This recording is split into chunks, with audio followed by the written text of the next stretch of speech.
Ang isang defensive driver ay isang motorista na palaging alerto at nakatuon sa kanyang paligid habang nagmamaneho. Layunin nito na maiwasan ang aksidente sa pamamagitan ng pagiging maingat at mapanuri sa mga kondisyon sa kalsada at sa mga aksyon ng ibang motorista. Ang pagiging isang defensive driver ay maaaring makatulong sa iyo sa maraming paraan. Pag-iwas sa aksidente, sa pagiging maingat sa mga kilos ng ibang mga motorista at sa mga potensyal na peligro sa kalsada, maaari mong maiwasan ang aksidente at mapanatili ang iyong kaligtasan. Pagiging handa sa mga hindi inaasahang pangyayari, sa pagiging alerto at nakatuon sa paligid, mas madali kang makakapaghanda sa mga hindi inaasahang pangyayari tulad ng biglaang pagtawid ng hayop o pagbabago ng klima.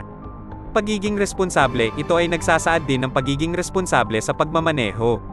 Ito ay nangangahulugang sumusunod sa mga batas sa trapiko tulad ng limitasyon ng bilis at pagrespeto sa mga karapatan ng ibang mga motorista at pedestrian.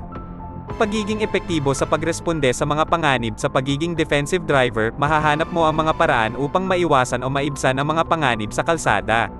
Ito ay maaaring maging sa pamamagitan ng pag-iwas sa mga driver na lumalabag sa batas o pagiging handa sa pag-brake o pagmanobra sa anumang oras. In summary, ang pagiging isang defensive driver ay hindi lamang nagtataguyod ng kaligtasan para sa iyo at sa iba, kundi ito rin ay nagpapababa ng stress at nagpaparami ng kumpiyansa sa iyong kakayahan sa pagmamaneho.